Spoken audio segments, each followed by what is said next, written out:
저는 같은 것에 대해서 다르게 생각을 하고 있습니다. 자, 보시면 아시겠지만 지금 이제 앞에서 설명해 드린 이제 법인 형태의 경우에서는 지금 주택을 보유하고 있는 게 굉장히 부담스럽게 됩니다. 가장 결정적으로 종부세 부분에 있어서 사실은 기본 공제 자체를 없애버리는 상황이 되다 보니까 아마 법인 형태로 다주택을 갖고 있는 그런 상태에서는 조세 부담이 엄청날 겁니다. 자, 그런데 기본적으로 지금 이번 정부가 이 조세와 관련해서는요, 일단 적용 시점은 내년에 6월 1일이 기준이 될 수밖에 없는 상황이고, 또 종부세 같은 경우에도 내년 12월 달에 부과되는 그 부분이 지금 이제 변화 준비를 하고 있는 겁니다. 그래서 조금적인 시간적인 여유는 있는 상황인데요. 잘 보시게 되면은 정부가 결국은 이 조세 제도를 통해서 정부는 어떤 주택을 가지신 분들에 대한 징벌적인 그런 성격을 확연하게 보여주고 있습니다. 정부가 과연 부동산 시장 안정을 위해서 조세를 이렇게 강화했을까? 아니라고 저는 생각합니다. 일단 첫 번째는 세수를 많이 확보해서 여러 가지 지금 많은 비용들이 들어가고 있는 부분들을 충당하려고 하는 것이고요. 두 번째는 지금까지의 그 시세 차익이나 이런 개발 이익을 가졌던 사람들을 두 눈 뜨고 못 보겠다는 거죠. 그것을 갖다 다 회수하겠다는 겁니다. 그것에 대한 결정적인 증거가 뭐냐면 이번에 조세 개혁은 모두 다 올렸습니다. 즉 보유에 대한 세금도 올리고 거래에 대한 세금도 올리고 사실은 꼼짝달싹하지 못하게 되는 상황이고요. 지금 사실은 팔려고 하는 다주택자들이 있다면 이미 이번 6월 달까지 팔았어야 됩니다. 왜냐하면 우리 6월 30일까지 뭘 해줬습니까? 다주택자들한테 양도세 중과를 면제해주고 장기 보유에 대한 특별 공제를 적용을 해줬지 않습니까? 10년 보유 이상이긴 하지만. 그런데 지금 이야기하고 있는 정부의 이야기는요, 잘 들어보시면은 이것은 저는 국민들을 기만하고 있는 것과 다름이 없다고 생각합니다. 이 이야기는 거의 협박성입니다. 자, 이렇게 해서 일반인들에게 다주택자들은요, 내년에까지 지금의 중과보다 10%포인트를 더 올릴 거니까 지금 중과가 되고 있거든요. 중과되고 있는 부분을 상태에서 너가 파는 것이 10%포인트를 절약할 수 있지 않느냐.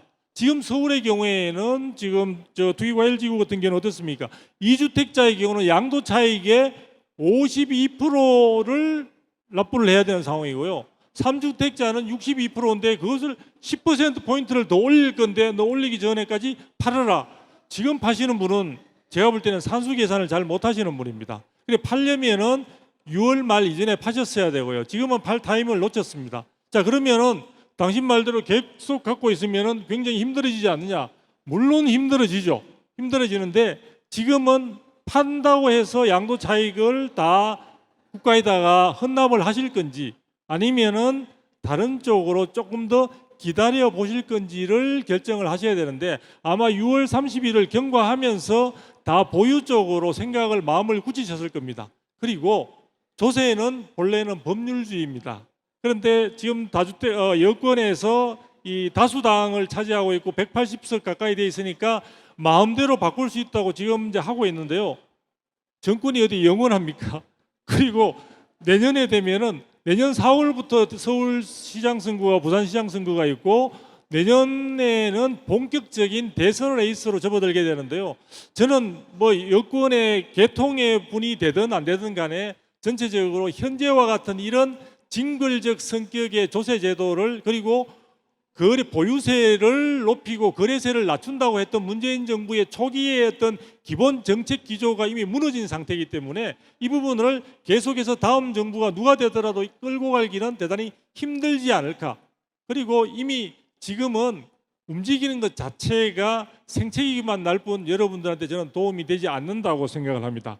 그러니까 또 어떤 분들은 이거는 다주택자들만 문제가 있는 것이야 라고 하는데 그렇지 않습니다. 지금은 주택을 가지신 분들 그리고 실거주를 안 하시는 분들은 모두 다 지금 이 정부의 공통의 적이 되고 있습니다. 그래서 보시면 아시겠지만요, 1주택자들도 지금 부담이 굉장히 커진 상태죠. 읽어보시면 됩니다. 그리고 사실은 정부가요, 제가 제일 여러 이제 뭐 방송이나 통해서 이야기를 드리고 있는데요, 여러분들이 주택을 가지신 분들이나 앞으로 가지실 분들은요, 굉장히 외국의 선진국과 비교해서 굉장히 조세 부담률이 적지 않습니다. 각국마다 조세 제도가 다 다른 가운데요, 이러한 부분에 대한 신문에 나온 어떤 자료를 제가 했습니다만, 여러분들이 지금 사실 오늘 돌아가시게 되면은 OECD라는 그 사이트에 들어가 보시면요, 각국의 조세와 관련해서 비교를 해놓은 그 항목이 나옵니다. 거기에 텍스 오브 프로퍼티 텍스, 즉 우리로 치면 재산세에 해당되는 부분인데요. 그것을 비교해 보시면 우리가 OECD 회원국 가운데 4, 5위에 해당될 정도로 굉장히 부담이 높습니다.